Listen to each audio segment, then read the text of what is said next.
Episode की शुरुआत करण ने प्रीता से की कि वह कुछ कबूल करना चाहता है।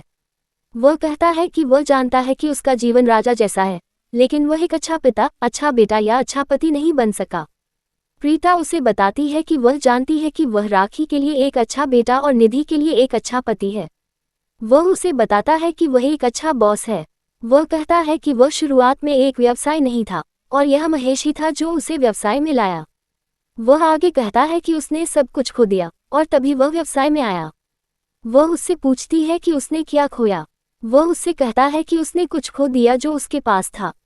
वह उससे कहती है कि वह उसे हमेशा भ्रमित करता है। वह उसे बताता है कि उसने महेश की बातें सुनने के बाद एक निर्णय लिया। वह कहता है कि उसने अपने व्यवसाय को 2 भागों में विभाजित करने का निर्णय लिया। वह आगे कहता है कि राजवीर एक भाग को संभालेगा और शौर्य दूसरे भाग को संभालेगा। वह उससे पूछती है कि वह अपना व्यवसाय राजवीर को क्यों दे रहा है जबकि राजवीर उसका बेटा नहीं है। महेश राजवीर को गले लगाता है, फिर उसके माथे पर किस करता है।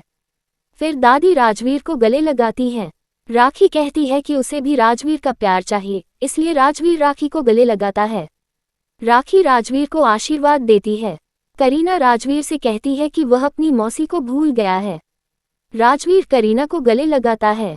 दलजीत यह सब देखकर भ्रमित हो जाती है, लेकिन पालकी मुस्कुराती है। राजवीर लूथरा से पूछता है कि आज उनके साथ क्या हुआ। राखी उससे कहती है कि वे उससे प्यार करते हैं। शौर्य वहां आता है और राजवीर को देखकर गुस्सा हो जाता है। उसे राजवीर के बारे में पालकी की बातें याद आती हैं। उसे लगता है कि वह राजवीर को बर्दाश्त नहीं कर सकता और अंदर चला जाता है। निधि शौर्य को देखती है और उसका पीछा करती है। प्रीता करण से कहती है कि राजवीर उसका वारिस नहीं है। करण प्रीता से कहता है कि उसने राजवीर को पूरे दिल से अपना बेटा स्वीकार किया है। वह कहता है कि उसके परिवार ने उसके फैसले को स्वीकार कर लिया। वह उसे शौर्य को अच्छी कंपनी देने के लिए कहती है। वह कहती है कि राजवीर तेज दिमाग का है और वह उस व्यवसाय को संभाल सकता है जो ठीक से नहीं चल रहा है। वह उससे सहमत हैं। शौर्य निधि से कहता है कि वह सुनिश्चित करे कि राजवीर उसके सामने न आए। निधि उसे पूजा खत्म होने तक धैर्य रखने के लिए कहती है। वह कहती है कि राजवीर का अध्याय समाप्त होना चाहिए। वह उससे कहता है कि वह सही है। वह सनी को बुलाता है और केमिकल लाने को कहता है। वह निधि से कहता है कि राजवीर उस केमिकल को पीने के बाद मर जाएगा। वह उसे चरणामृत में केमिकल मिलाने को कहती है।